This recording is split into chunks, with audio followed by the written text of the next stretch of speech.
acompáñenos na mesa, como vos dicía, mencionarenas por orde de exposición. En primeiro lugar, María Eugenia Veloso é traballadora social no Servicio de Atención Diurna Terapéutica de Sarela, da Asociación de Dano Cerebral Adquirido de Santiago de Compostela, e nun rasgo que é xa casi común a moitas das persoas que pasan por aquí, escribe sobre esta materia e ten sido autora dun traballo na Revista Galega de Traballo Social sobre precisamente o traballo social achegado ao dano cerebral adquirido.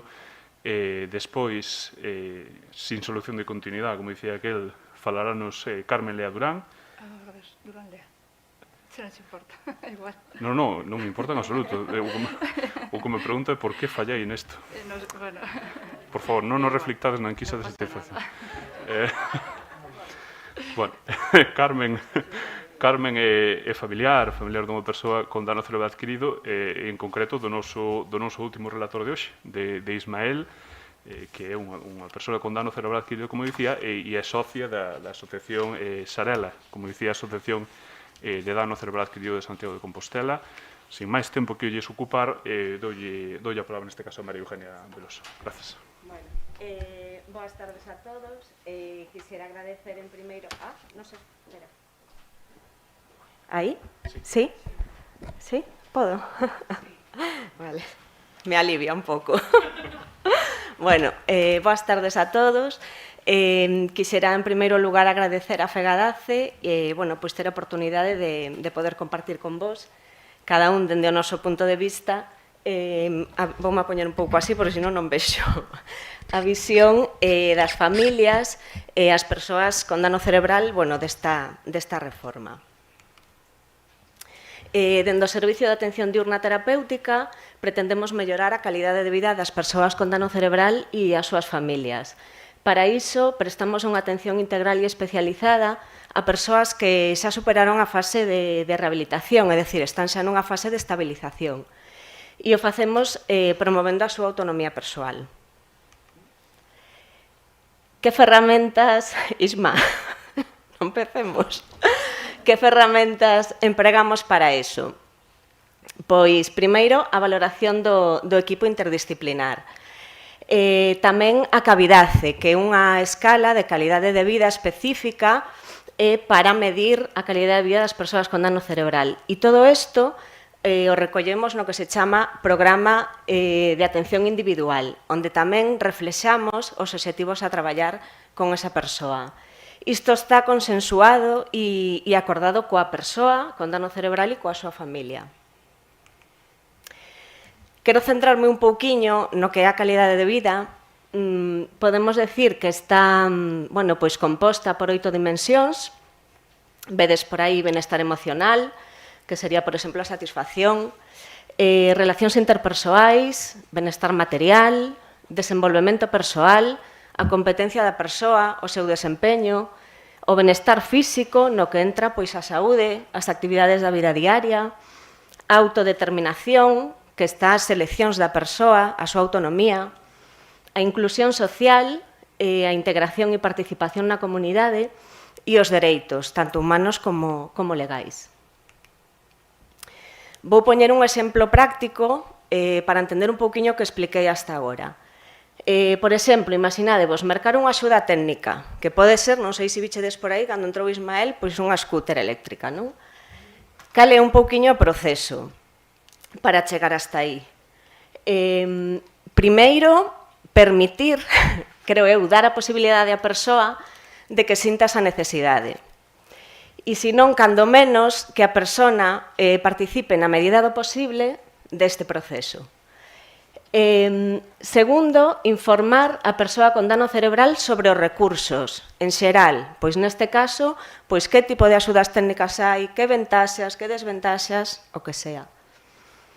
Terceiro, apoiar e acompañar a persona na toma de decisións, que vai a ser a persona quen decida. Ou se non pode facelo, pois a persona que se encargue, pero sempre respetando a súa vontade e as súas preferencias. Que é fundamental en todo este proceso? O empoderamento da persona con dano cerebral. É dicir, que esa persona poida confiar en sí mismo e que confíe tamén nas súas capacidades para poder facelo.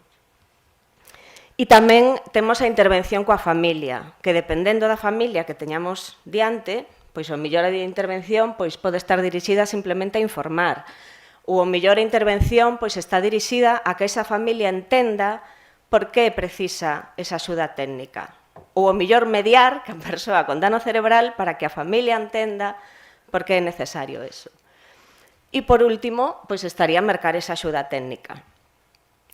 Por que explico isto? Porque este xeito de traballar durante todo este proceso, non sei se estaredes de acordo comigo, ao final tocamos todas as dimensións da calidade de vida que dixemos antes. Eu creo que non nos queda ningunha por traballar.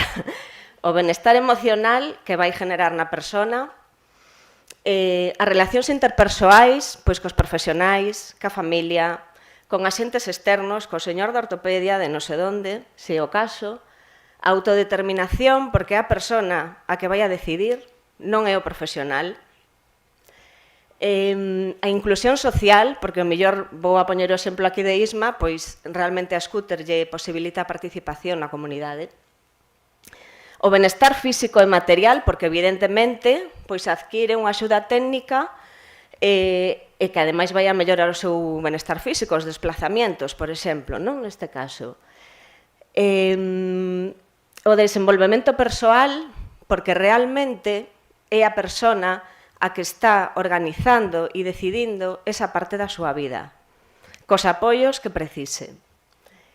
E os dereitos, pois neste caso, pois o dereito de accesibilidade. Por que isto é importante? Porque se pode traballar de outra forma? Por suposto que sí, por suposto. Pero, dependendo un pouco dos principios, penso eu, da filosofía e do enfoque que no que teñamos a intervención, evidentemente, traballaremos en maior ou menor medida todo este proceso e non vai a repercutir da mesma forma na calidade de vida da persona. Por qué? Porque se eu, por exemplo, lle digo a Ismael, mira, eu sei que con ese andador non vas poder chegar en 15 minutos a este sitio, tú necesitas isto, xa cho fago eu, espera que está aquí. Ao final, se repasamos todas as dimensións da calidade de vida, eu creo que máis da mitad non as vamos a traballar. Non sei se quedou claro, sí? Vale. Vale, todo isto é posible como? Traballando o equipo, as familias e as persoas con dano cerebral conxuntamente. Quero destacar no equipo a comunicación, que é fundamental para lograr traballar todo ese proceso, con ese exemplo. As familias, o primordial é a confianza, e a partir de aí é cando se pode traballar. E por parte da persoa con dano cerebral, o empoderamento que vos decía antes, para que sexa capaz de participar en todo este proceso. Como traballamos a dimensión dos dereitos con respecto á nova reforma ata o momento? Informando tanto a persoas con dano cerebral como as familias. E isto o facemos con actividades específicas adaptadas ás persoas que temos diante. Non todas as persoas con dano cerebral teñen o perfil de Ismael, ni moito menos. Aquí cada un somos cada un. Entonces, adaptalo. Respetando as decisións da persona e da familia. Inda que nós o mellor non estemos de acordo, ao final é a súa vida. Entonces, cada quen saber o mellor para sí. E logo, evidentemente, apoiando e acompañando en todo este proceso.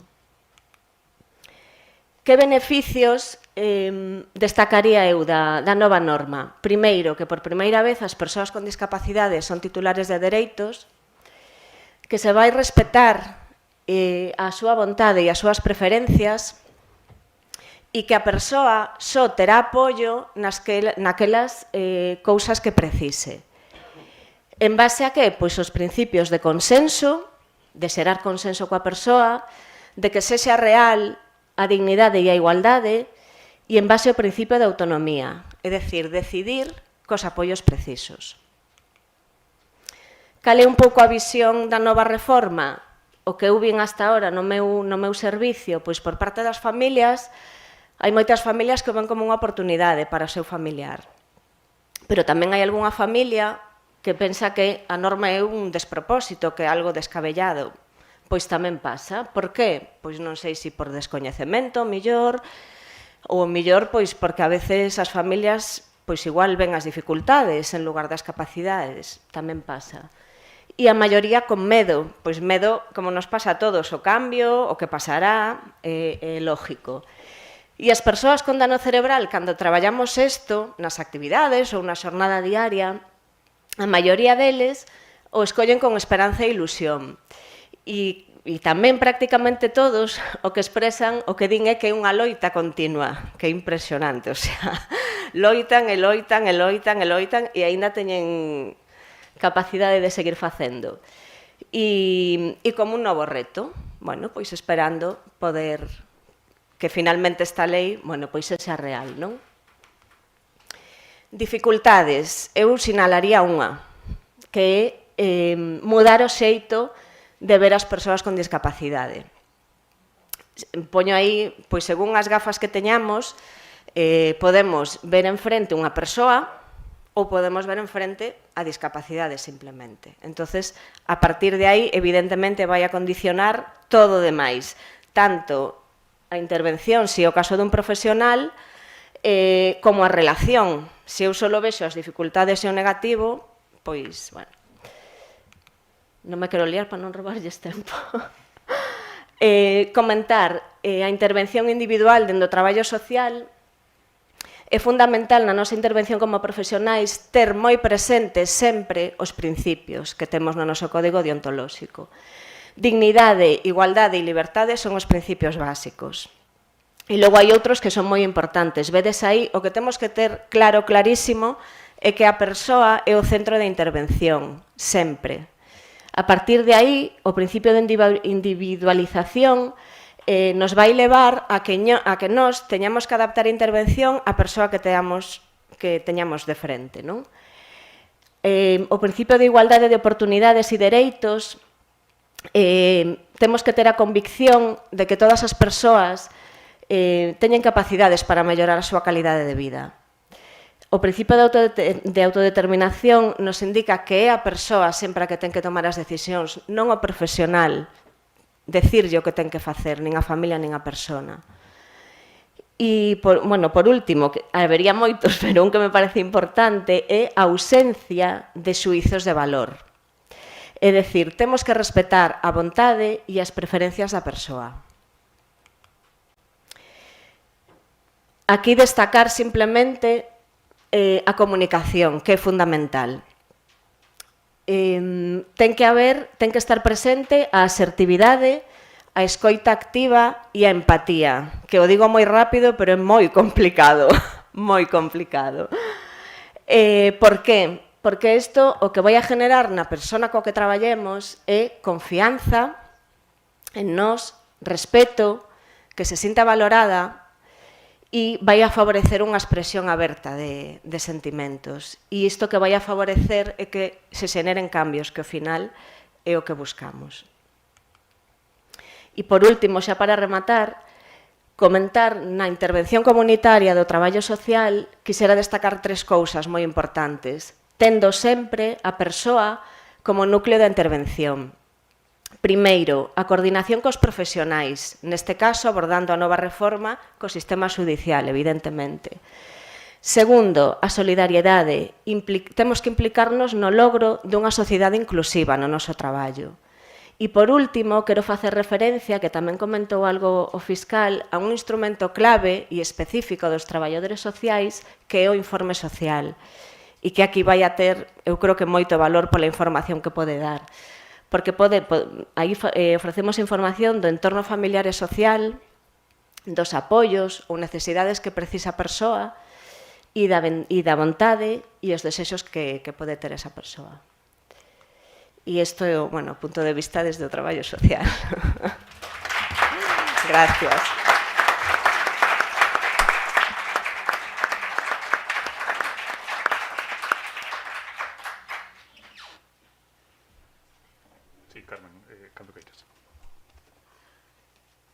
Gracias, Miguel. Boas tardes a todos e a todas.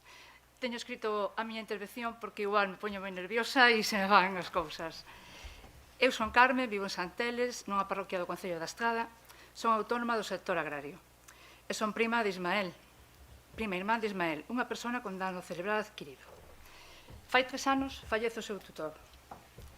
Me poñen eles e os pais, me propoñen ser a nova tutora, pero xurdíame moitas inquietudes ao asumir esta responsabilidade. Mentras tanto, asume a tutoría a Funga. Xa vos contará Ismael na súa intervención como foi e como se portaron. Un ano despois, vendo que eu xa estaba facendo esa función e que nadie máis o axudaba, non só Ismael, tamén están seus pais, que xa son maiores e cada vez necesitan máis axuda.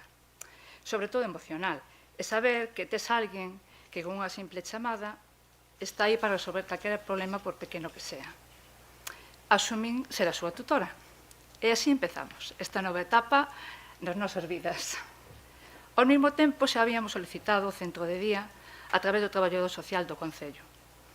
Aquí houbo que luchar con seus pais, non lles convencía a idea de que estivera fora tantas horas, aunque entendían que podía ser bo para el. E así chegamos a Sarela, que para Ismael foi un antes e un despois na súa vida. E así tamén estamos hoxe aquí. Que se estou hoxe aquí é por el, porque lle fai moita ilusión. Xa veredes como se expresa. Eu intento acompañalo sempre que podo, e se non podo explícolle por qué, entende, aunque a veces non lle gusta moito. Me encanta velo disfrutar con tan pouco. E claro está, a mí tamén me sirve dunha gran experiencia todo isto. Como vedes, falo moitas veces en plural, porque antes de facer algo eu sempre consulto con el. Se lle parece ben ou mal, se está de acordo ou non, se lle gusta ou non, e pola contra el fai o mismo. Consulta comigo e aconsellas, e eu aconsello o mellor posible, sempre pensando no seu benestar e no seu futuro. Eu nunca falara con Ismael deste tema, incapacidade, ata asumir a súa tutoría. Pero rapidamente me din conta da frustración que el tiña con esta situación.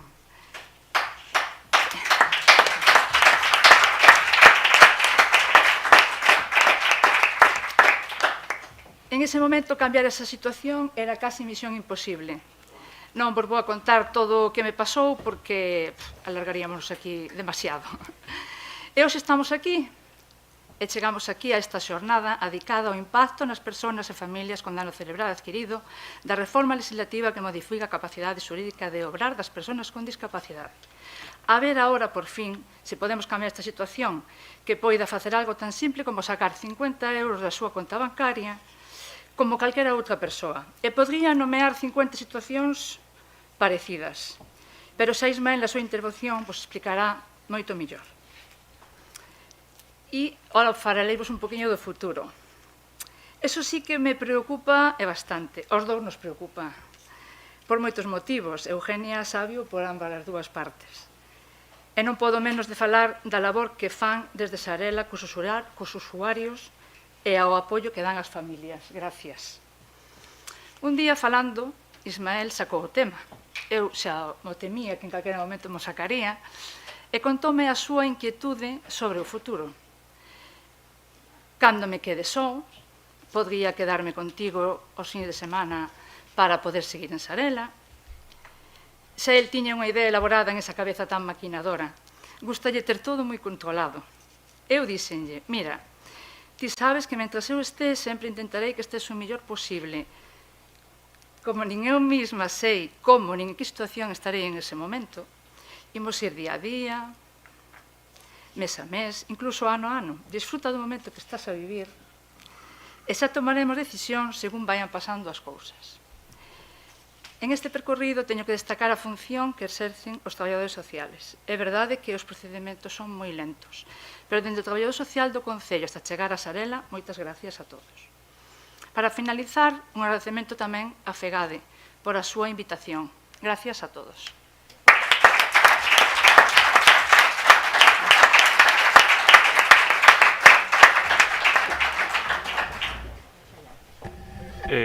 Ismael, cando queiras. Hola, boas tardes. Me llamo Ismael, tengo 58 años e vivo na estrada. E que nací en Vedra.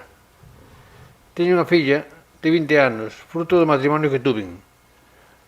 Ahora, por suerte ou por desgracia, estou divorciado. desde que tuve oídos en 2007, fai 14 anos.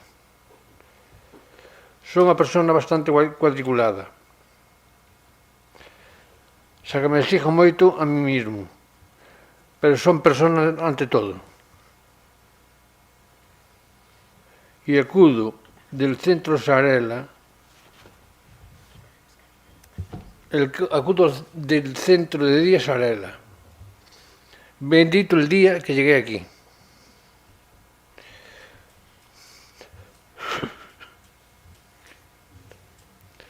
Perdonade cando me... Tal que eu teño uns cambios de humor moi conocidos con la habilidad emocional. É unha secuela que me quedou coitos.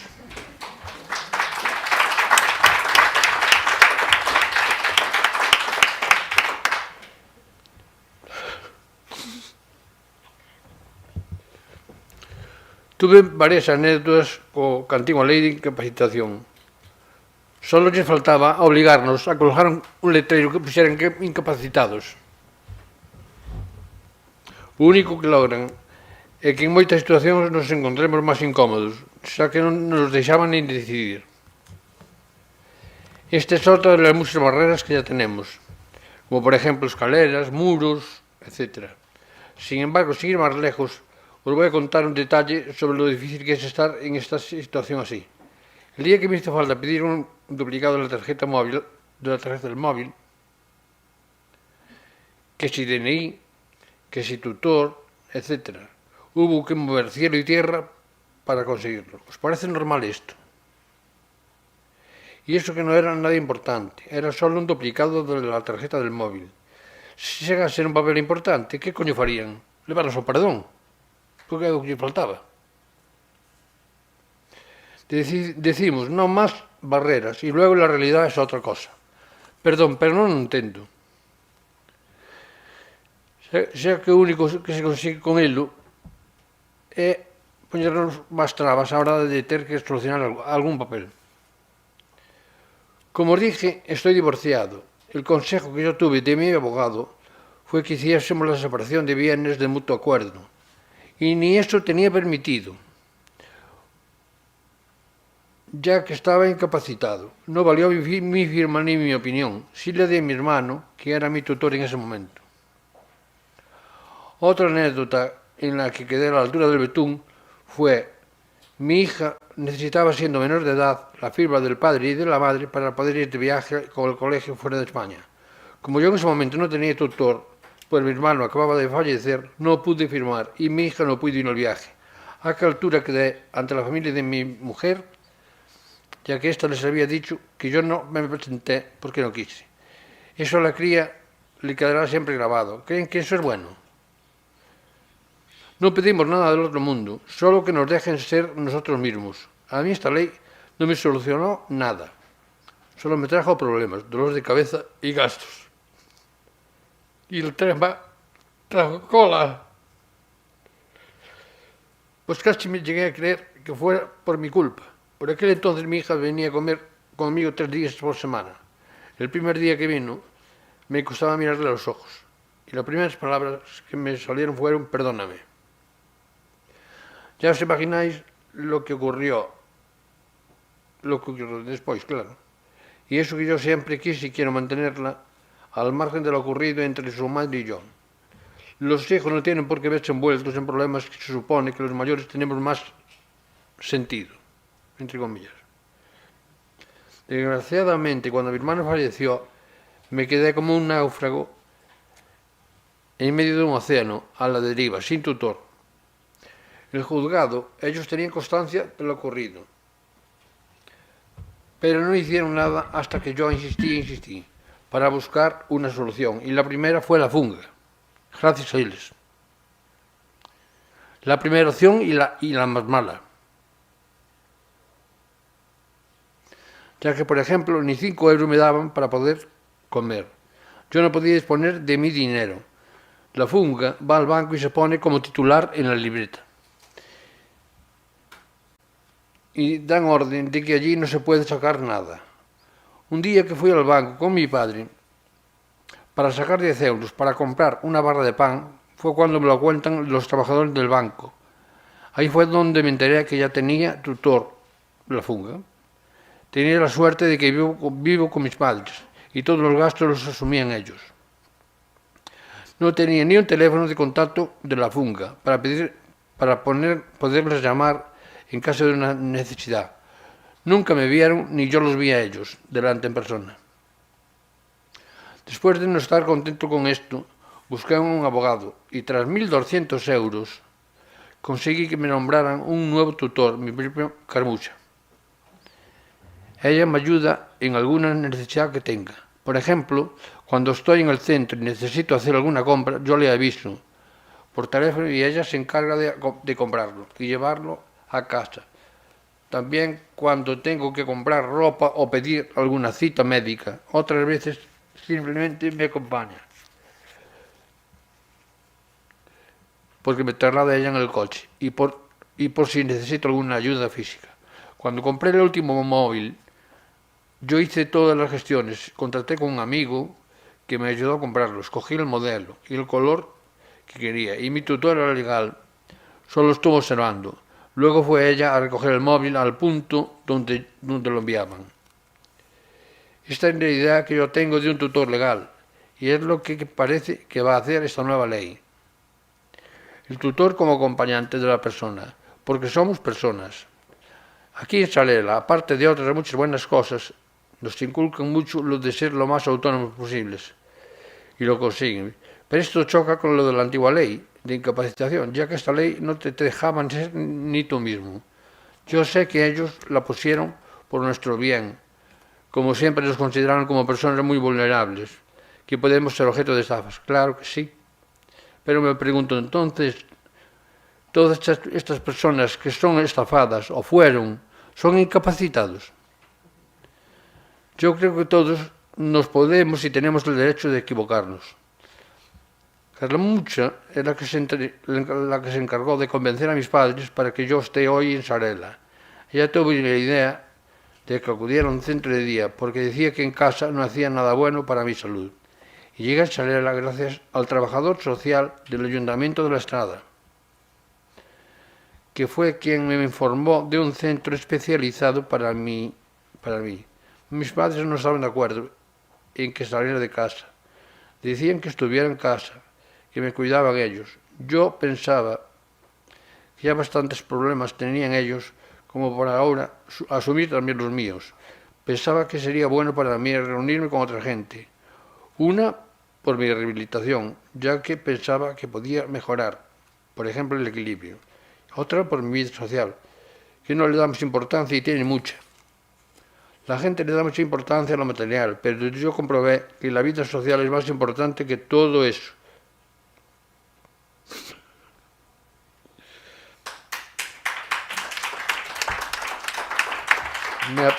Me aporta felicidad, sentirme integrado, que pertenezco a un grupo, en definitiva, sentirme vivo. Me enteré de esta nueva ley por la trabajadora social de Sarela, aquí presente, además de otras muchas cosas que aprendo cada día. Mi opinión sobre esta nueva ley me parece muy bien. Los beneficios son muchos y dispares. Por poner algún ejemplo, no tengo que marear tanto a mi tutora con pequeñeces, ya que con esta nueva reforma podremos hacer actividades de nuestra vida diaria. Por ejemplo, ir al banco, sin que nos tenga que sustituir otra persona. Así me siento más realizado y me siento más yo mismo, como cualquier otra persona. Porque eso es lo que somos, y así se reconoce en esta ley. Otro ejemplo que descubrí en Sarela es el scooter eléctrica, para grandes desplazamientos, que entre todos, mi tutora legal, mi tutora en el centro y más profesionales consiguieron que la tenga, y mi vida sea algo más cómoda. Yo no sabía que existía eso ni cómo era. Un día que fui al Museo de Historia Natural en Santiago, además de no hacer nunca grandes trayectos y cansarme mucho los brazos, el camino que allí había, yo le llamé Camino de Cabras, porque al ir con el andador no podía apoyarlo bien y fue una odisea entrar en el museo. Hicimos la visita y aunque yo no soy mucho de museos, me quedé por este motivo con mal sabor de boca y pensé, yo no vuelvo a hacer otra salida, o busco algo para hacer los desplazamientos, o no vuelvo a salir. Tenía la posibilidad de utilizar una silla de ruedas, pero yo no quería usarla, ya que ya por desgracia la usé durante 3 años y me parecía un retroceso en mi recuperación. La terapeuta ocupacional de Sarela me comentó la posibilidad del scooter. Luego yo se lo comenté a Carmucha y ella habló con mis padres. Yo sabía que mi madre era reacia a eso, porque ella pensaba que podía suponer un peligro para mí. Carmucha se puso en contacto con la ortopedia, asesorada por Sarela, y acordamos hacer una prueba en su casa. Finalmente mis padres aceptaron. Aún así eran reacios a que pudiera llevarlo al centro, por miedo a que conduviera por Santiago sin que nadie me controlara. En una de las visitas a domicilio que hicieron, 2 profesionales de Sarela hablaron sobre este tema y cuando regresaron a Sarela me dijo mi tutora en el centro. Le comenté a tu madre lo de poder traer el scooter al centro y cuando lo necesitases. Y accedió. Llega a casa y lo comentamos y dijo, si algún día tienes que llevar allá el scooter y Carmucha no puede ir, te lo llevamos nosotros. Tanto es que ella se me preocupa de que no esté sin carga. Lo primero que se me vino a la cabeza fue, ¿me la cambiaron o es la misma? Hasta dice, ¿cuánto? Tienes que conocerla, ¿eh?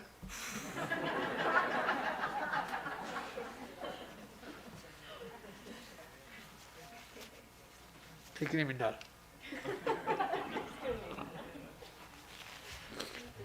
Pero nada.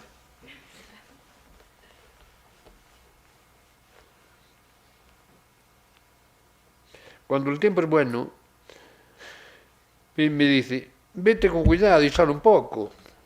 Increíble, lo que os cuento de ella. Tendríais que conocerlos. Bueno, se me anticipé. Veréis que en cambio se hizo más asequible a oír o actuar de temas que me involucraban a mí, que antes no quería ni oír hablar de ellos. Las palabras de ella fueron estas. Tengo que dejarle algo más de cuerda. No puedo sujetarte tanto, que a la larga no te hago ningún favor, más bien te perjudico. La gente que trabaja en Sarela son la iniciativa y luego nosotros seguimos ejemplo. Ellos son la cerilla que prende el fuego y nosotros la gasolina que la vivamos. Yo creo que hay que agotar todas las posibilidades para adoptar, para que nuestra opinión se tenga en cuenta.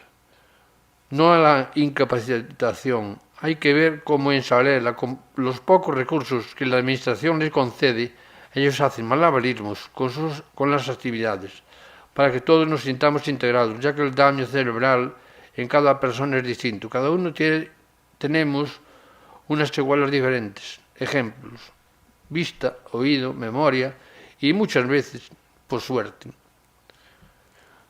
no nos tocará la lotería, pero esto sí que nos toca. Por suerte, la mayoría tenemos más de una.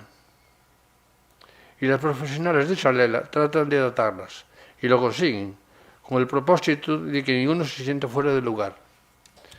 Aquí en Sarela tenemos compañeros que tienen secuelas invisibles, tienen dificultad a la hora de expresarse, conocida con el nombre de afasia. No os digo el nombre, ya que no viene al caso. En el centro buscaron la idea general de adaptarlo con un comunicador, que consta de letras y números y también alguna imagen representando alguna acción.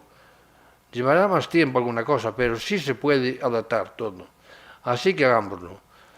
Dejémonos de tanta incapacitación y adaptemos más. Los Juegos Olímpicos se adaptan para que no se excluya a nadie, que todos tengan el mismo derecho, pues esto es lo que deberían hacer para que nos sintamos parte de la sociedad. Por ejemplo, en Sarela te ponen unos objetivos que cumplir en el programa PAI, que vienen siendo unos retos que hacemos para mejorar en nuestros quehaceres de la vida diaria. Yo este mes pasado finalicé unos, que se trataban de visitas virtuales, iban relacionados con las redes sociales. Es algo que me gusta y mucho, pero si os soy sincero, En esto de Internet estoy muy verde.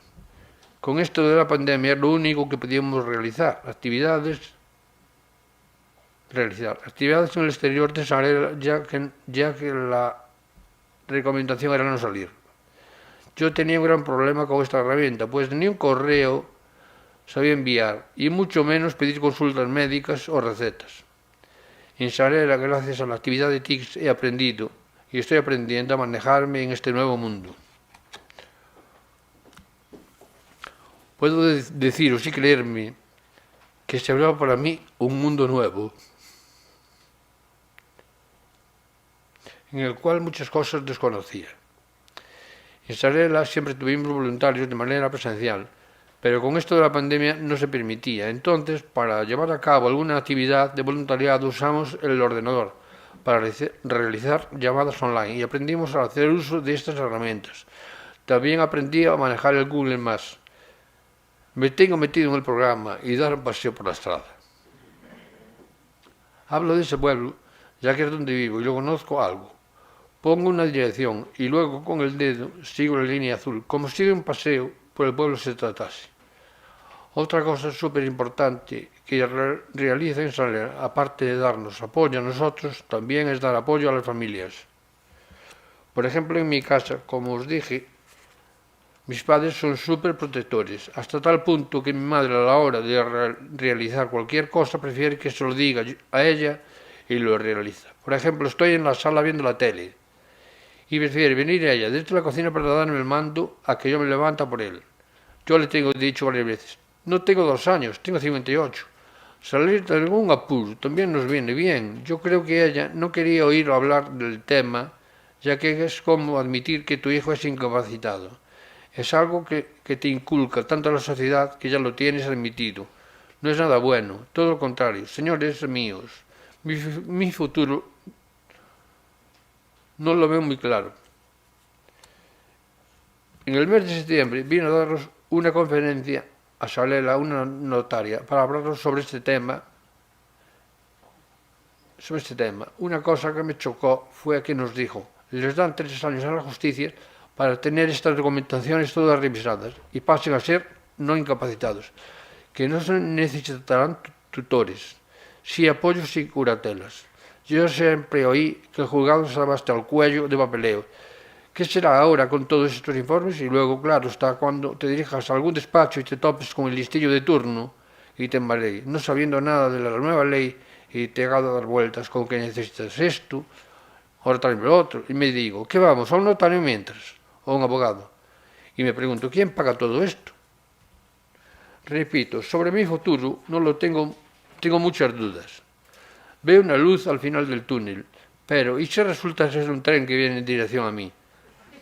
Tanto se habla del maltrato animal, y me parece muy bien, pues pienso yo que con la ley de incapacitación es maltrato personal. No somos bichos raros, somos personas, por eso les pedimos que nos traten como tal. Hay una frase de Teresa Perales que le veo a pelo, ganadora en natación, que le dieron el premio Princesa de Asturias, que dice, decide lo que quieres y ve por él, sin que los obstáculos te lo impidan. E anda nunha silla de rodas, vin a foto, no marca. El sábado 24 del día 21 tuve una charla con mi madre, y vaya cambio vi en ella. Pude hablar con ella de temas que antes no quería ni oír, y mucho menos hablarlo. Eran temas relacionados conmigo. ¿Sabéis de qué acabamos hablando? De un gran papel que desarrollan aquí en Sarela, lo importante que es para nosotros mantenernos, ya que los años y nosotros vamos a más. Por lo contrario, la movilidad va a menos. Gracias.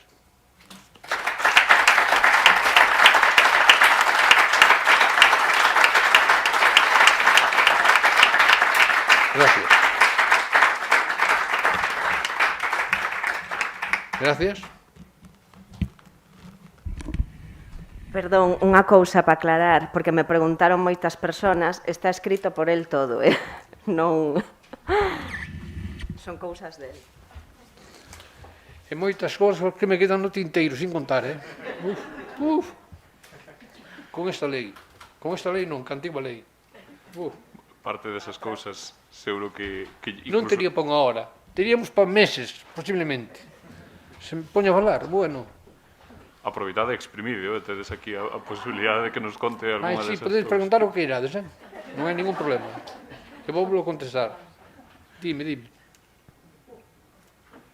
Sí, non sei se había unha palabra pedida. Sí. Tiñamos outra por aí atrás, parece ser. Non, era aquí na primeira.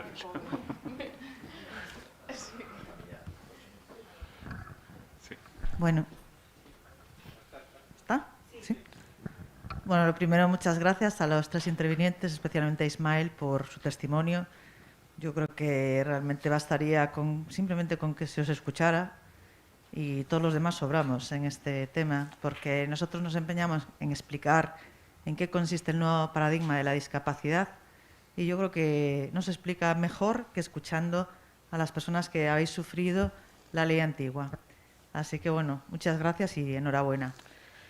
Lo único que quería comentarle a Ismael, por esa preocupación lógica que tiene frente al futuro, es que, bueno, yo creo que se está generalizando un comentario que yo creo que requiere de una precisión. Las disposiciones transitorias de la ley recogen la obligación de revisar las sentencias anteriores. Entonces, no es que haya que revisarlas en 3 años. La ley lo que dice es que se puede solicitar la revisión de las sentencias en cualquier momento desde que la ley entra en vigor. Es decir, mañana puedes solicitar la revisión de tu sentencia. Otra cosa distinta es qué pasa si no se solicita esa revisión. Entonces es cuando la ley prevé que en el plazo de 3 años obligatoriamente se tienen que revisar y si no se hace, o sea, se tiene que hacer de oficio o bien a instancia del Ministerio Fiscal. En el caso de que la persona lo solicite mañana mismo, también se impone al juzgado la obligación de resolver en 1 año. Otra cosa distinta es como luego estén los juzgados y si eso se va a cumplir o no. Pero esa previsión existe. Por lo tanto, si mañana quieres cambiar tu sentencia, ahora mismo evidentemente está funcionando muy bien porque eso es como debe de funcionar, pero quizá yo creo que debería de modificarse porque bueno, ya la tutela ha desaparecido y al final se va a tener que revisar. Entonces, ¿qué es lo que puedes pedir? Bueno, pues alzar la medida y ser tú mismo el que propongas lo que tú quieres. Y eso sería lo que podrías hacer ante notario. O sea, que tú ya eres dueño de tu propio futuro. Y eso haré. Pues fenomenal. No, entonces nada más que decir. Hoy no, ni mañana, porque es domingo. Senón, se iría. Bueno, el que yo no entiendo la razón por la que Voulle contar, incapacitado, pero bueno. xa que me dades a oportunidade, vou contar o que me pasou unha vez no médico. Resulta que eu tuve que ir ao dentista tamén. Entón, claro, entre o dentista iba a unha piscina, a ver se consiguen algún... Mira, máis que nada iba á piscina pola vida social que facía con ela. Que para min foi moi importante. Porque, claro, os amigos, cando ocorre cousas así, eu non digo que se veñan a axudar, pero non ten ningún. Podes contar con 2 dedos, como quen di. Entón, claro, diste, quedas máis solo cada unha.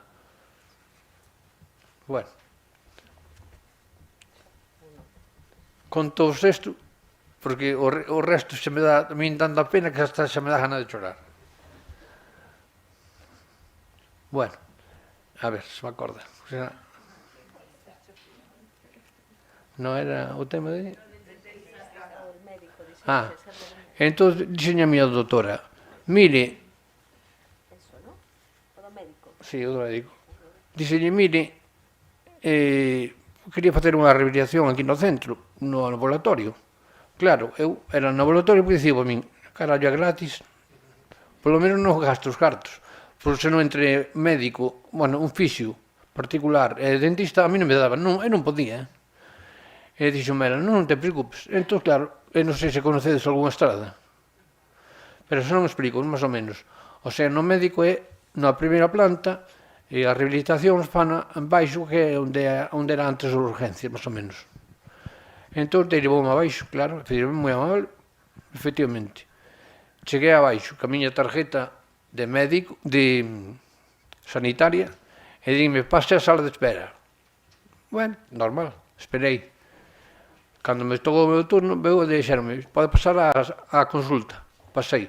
Fixerme un examen, que eu penso que, bueno, e ao final dime, non vale a pena. E digo eu, oh, caralho, tócate os huevos. botarme unha sola encima, unha baldosa, como a quen di, non vale a pena. E digo yo, bueno, con respecto ás revisións, que me dicía usted, mire, eu, mediante un abogado, pedín que me revisaran a miña documentación, e tamén veume unha carta, que dixen, bueno, este non contesta nin carallos. Chegou, e dixen, bueno, chegou xa tía, ademais. E poñía tamén, non vale a pena, digo eu, bueno, vou acostumbrar a palabras. Pois eu digo, e agora, que vai pasar? Tamén non vale a pena. Digo, bueno, eu xa non sei. Pasará lo que usted quiera, Ismael, porque ahora tiene la posibilidad de hacerlo. Non é que vou intentar facer. Só como comentar a pregunta, a definición de abogado como listillo con despacho é das máis precisas que escoitei nunca na miña vida. E direi que igual que fiscais... É que eso suele pasar, Sí, no, pero neste caso eu direi, portándome mal co corporativismo, direi que é certa. E direi, sí quería dicir que dentro da Fiscalía, dentro da xudicatura e dentro da abogacía, hai persoas como días hai no mes, non? Hai cada un do seu país, hai profesionais horribles que provocan experiencias horribles nas persoas, eso é certo, hai que saberlo, hai que ser conscientes.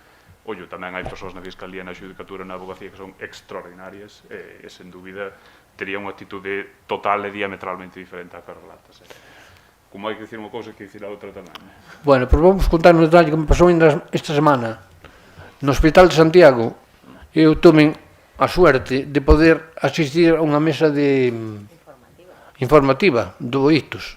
Entón había unha señora apoiada no estado de información. E vai eu por aquilo, e estábamos acabando, señor, tocouche? E dixo ela, que me tocou, señor? Todo menos un premio. E dixo ela, teño todo o día, señor. Bueno, pois, mira, toma información e máis, vouche dar un premio. Tenme que cubrir aquí unha encuesta. E dixo ela, axúdame? E dixo, sí, ó. E dixo ela, sabes que me pasou a min outro día? E además sabía contestar, porque además dixen eu, que sabes sobre itos? E dixome, a las 3 Fs, e dixen eu, bueno, empezamos ben. Pero depois dixo, roubaron a tarjeta do banco. E fun ao banco para darle de baixa. E depois de estar un rato falando co tipo, dixome, me tiene que traer la antigua, e dicía ela, pero me cago en diola, se me roubaron, como vou traer a bella? Entón non viña aquí. E ao final volveron outra vez a falar e tal, a ver se daban arreglado, pero pues nada, me tiene que traer la vieja. Dixo, bueno, mire, sabe como acaba a cousa? Mire, ten costa algún, dixo, no, bueno, por deme outra e esa faga con ela o que queira. O sexto, saleu con unha fulana, bueno, unha chavala, perdón pola expresión, que me encontrei, o sea, unha supuestamente normal, entre comillas, o normal. Porque había que ver o que é o normal e o que é non normal. A ver, galera, para eles, onde sacan a definición esa? Claro, a un normal permítelle un fallo. E a un que é discapacitado, míralo con unha lupa. Cando metes un error, unha falta de ortografía, Dios mío, ponlle como a man na cabeza. Va. E por eso digo eu, bueno, non sei. Por eso digo, o futuro non o vexo moi claro, a ver que hai. Xa iremos traballando, non?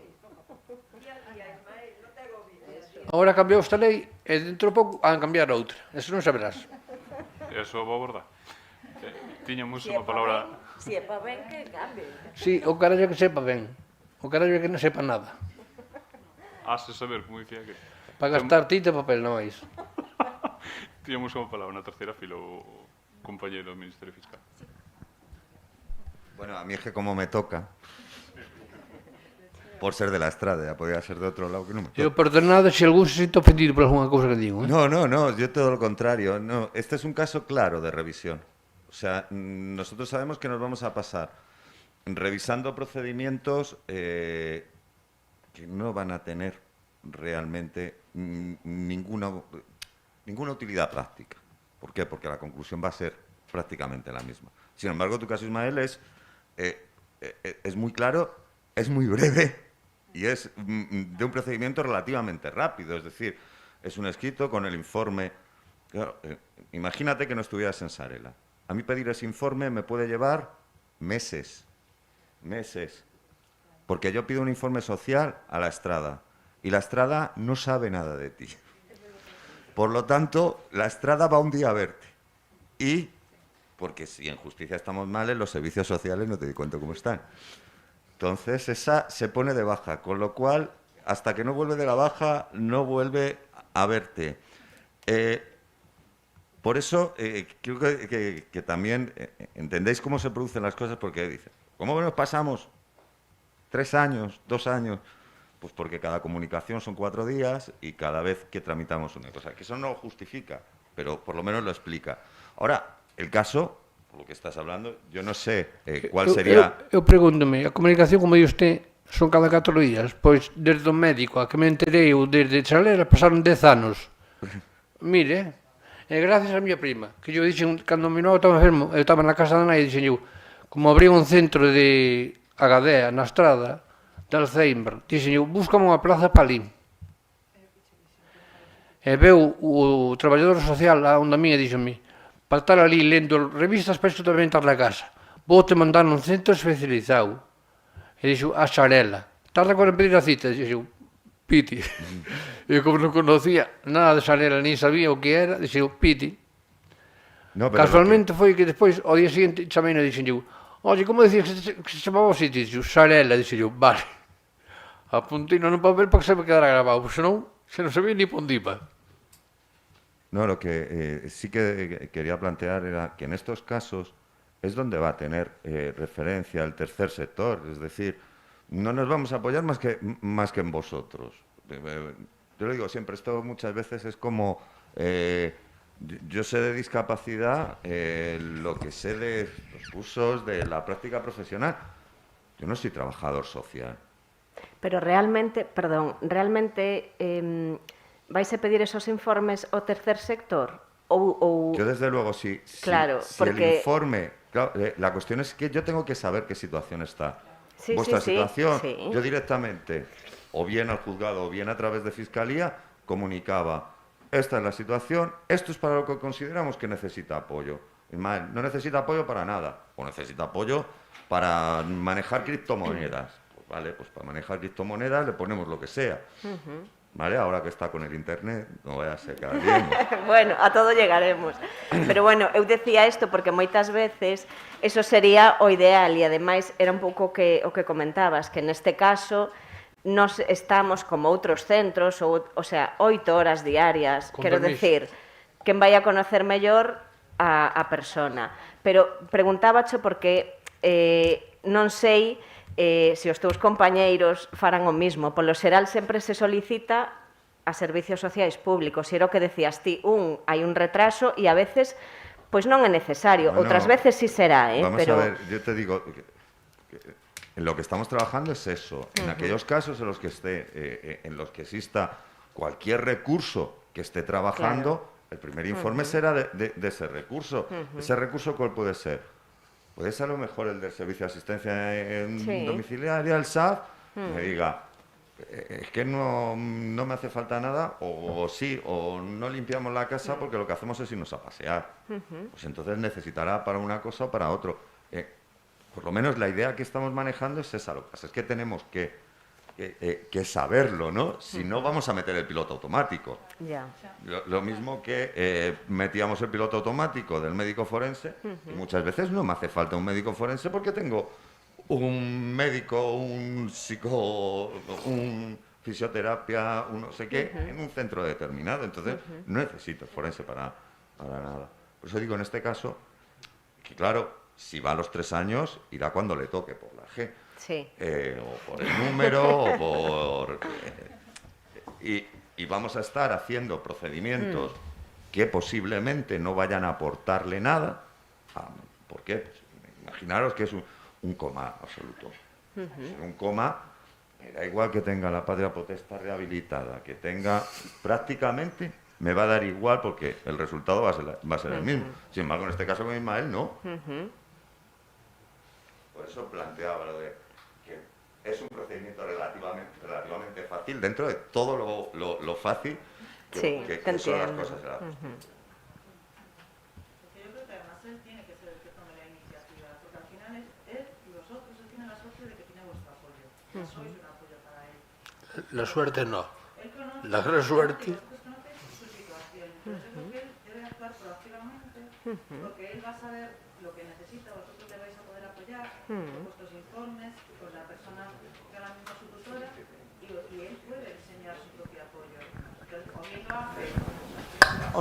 o bien lo hace interesando al juzgado que se alce esa medida sin más para que él pueda promover unas medidas voluntarias, que yo creo que sería lo ideal, y es más, bueno, en los nuevos procedimientos además, en los nuevos expedientes de jurisdicción voluntaria, no va a ser el caso de él porque él es una revisión de sentencia, pero es que en los nuevos procedimientos de jurisdicción voluntaria se obliga al juez a que en la comparecencia tenga una entrevista con la persona y le informe de las medidas alternativas que pueda haber fuera de la jurisdicción.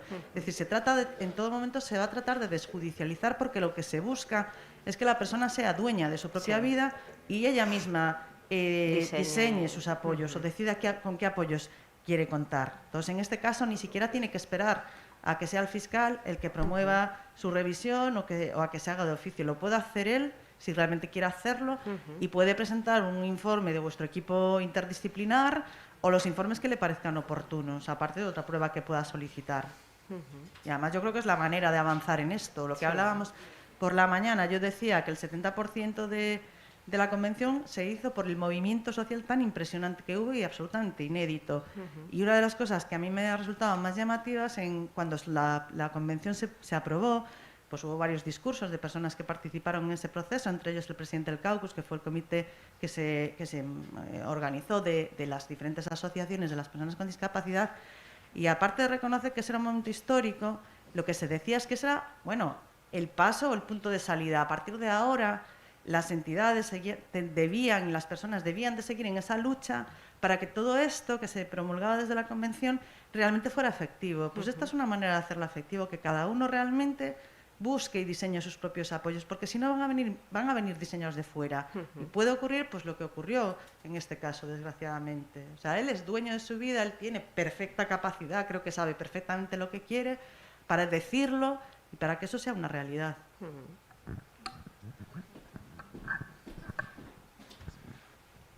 Tedes algunha pregunta máis desde o público? Alguna pregunta a la una? Alguna pregunta a las dos? Adjudicada. Ai, bueno, non sei se tengo que preguntar, espera. Estou escuitando, non? E, claro, non me quería que finalizara a sesión sin que fóramos como máis provocadores, non? É dicir, estades falando, os que estades aquí máis cerca da parte xurídica, o membro fiscal, da Fiscalía, nos faltaría a parte dos xuíces, quizás, non? Os abogados, e estades dicindo que el podría tomar iniciativas, non? A pregunta eu que me fago é se estas iniciativas deberían surdir da propia Fiscalía, dos propios órganos judiciais, para que faciliten estes procesos. Eu sei que, efectivamente, o que plantexas que facendo isto xa se vai agilizando as cousas, pero eu que me sorprende que non desde a propia Fiscalía ou dos órganos judiciais non se plantexan formas de actuación neste caso, non? E, claro, desde a nosa entidade, mellor o que temos que facer é impulsar este tipo de iniciativas, non? Por os órganos que lle competen. Mais alá das cuestións anecdóticas que son moi importantes, pero aquí sale o caso de Ismael, pero como Ismael hai moitos máis, non? E entón debería haber como un procedimento máis protocolizado, non? Digo eu, non sei. A Fiscalía por alusións. Sí.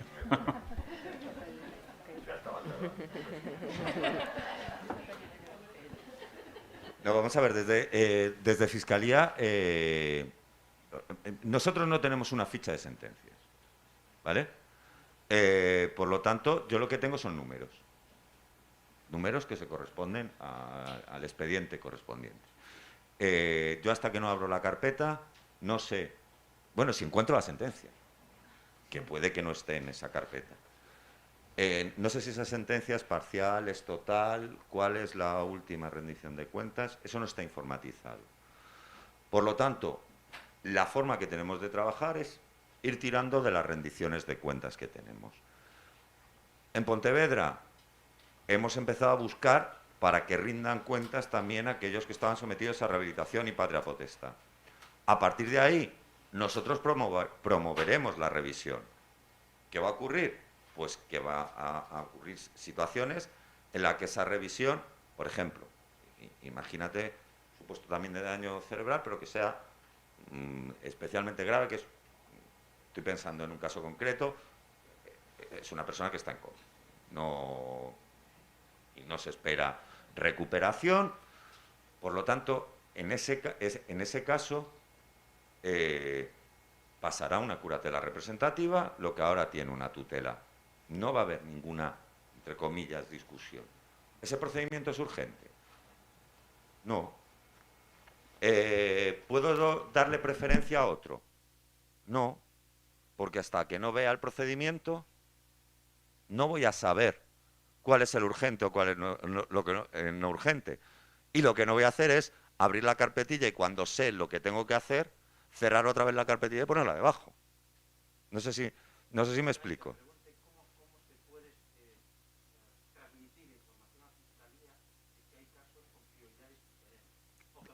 Directamente, vamos a ver, la forma más fácil es la comunicación con Fiscalía y la forma más fácil de comunicación con Fiscalía es a través del correo electrónico de Fiscalía. Fiscalía tiene un correo electrónico para las 4 provincias, sí, las fiscalías de área de Ferrol, Santiago y Vigo. Y ahora, y si no recuerdo mal, es discapacidad de punto y luego la provincia y luego arroba asunta, es que no me acuerdo ahora. Bueno, luego te lo facilito. Ahí se puede comunicar el expediente. Y si es desde una asociación, si me deis el expediente completo, mucho más fácil. ¿Por qué? Por eso, me dice, Ismael, no necesita apoyo para nada más que para las criptomonedas, que se está viciando con las criptomonedas. Y para eso necesita un curador representativo. Y me lo haces así, y directamente es lo que voy a... Si no tengo ninguna cosa extraña que me haga sospechar de que hay lo de siempre, influencias indebidas, una organización reconocida, tal, y me dice, para esto y para esto, y no hace falta para nada más, es que esa va a ser mi proposición de demanda de revisión. ¿Qué hará el juzgado?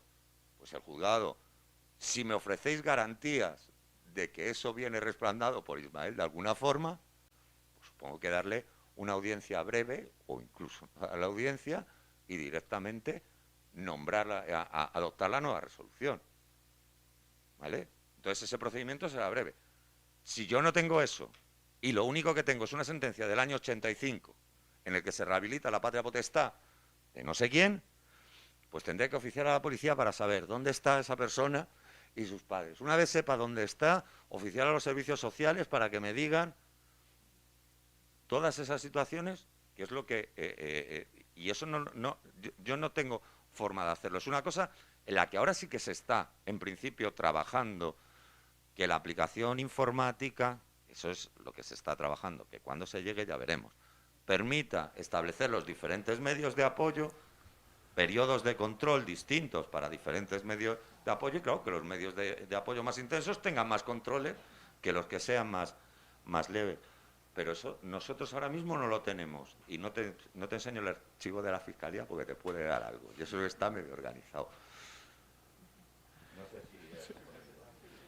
Empaticemos coa Administración de Xustiza cando vedes a veces nos xornais jalpóns ou trasteros cheos de papeles e expedientes é unha realidade. Os medios co que traballan tanto as fundacións tutelares como os órganos de xustiza son moi exiguos, co cal colocar sempre esa pelota nese tellado a veces, como dicíamos con Mari Paz pola mañá, non? Temos que remar moita xente no mesmo sentido porque fai falta, non? Se non tedes ninguna pregunta, sí que me gustaría recuperar un comentario que hai no digital, neste caso, dándolle a noraboa, genial a experiencia, tanto a Eugenia, como a Carme, como a Ismael, e de novo desde a organización, creo que falo por vos tamén como asistentes, os enormes parabéns pola mesa. Moitas gracias.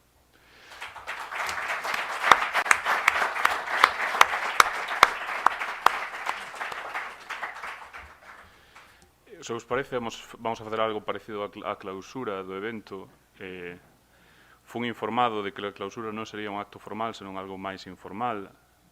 E mentre non me digan o contrario, vou a tirar por esa vía. Vou a coller ese camiño, decidido. Estades vendo? Cada vez máis poderes. Eu decido cando se acaba. É unha chanza. Aproveitemos neste momento de catarse, despois desta segunda mesa, aproveitaría con vos para dicir que moitas gracias, en principio.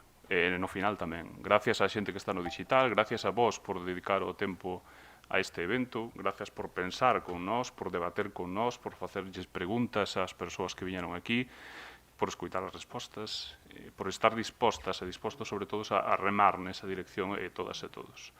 Nun aspecto máis chovinista e individual, moitísimas gracias a Fegadace pola confianza no criterio na moderación do evento, e espero, como dicía, que era promo, pero non tanto que o reflictades así na enquisa de satisfacción que vos facilitarán desde a organización no lunes a través da vía do correo electrónico. Quero seguir cos agradecementos, neste caso, a moita xente que fixo posible este evento e eu creo que é de xustiza sempre neste tipo de cousas agradecer, neste caso, porque están xeográfica e físicamente máis preto as dúas intérpretes en lingua de signos española, tamén seguindo por proximidade física os dous técnicos de son e imaxe que están detrás da parede, tamén a organización de parte de Fegadace máis estreitamente na persoa de Begoña e de Irene, que foron as persoas que eu tiven oportunidade de contactar e que se algo saiu ben neste evento foi gracias a estes tres grupos de persoas. E de novo, moitísimas grazas a vos. Esperamos, tanto desde a organización como neste caso o mesmo, que a xornada vos fose formativa, que os despertase a curiosidade sobre un tema no que hai que seguir profundizando, no que hai que seguir traballando, insisto moito niso, hai que seguir remando, e nada, disfrutar un pouco de Santiago, do sitio onde veñades, no que queda de tarde. Non son concelleiro de turismo, co cal, boas tardes.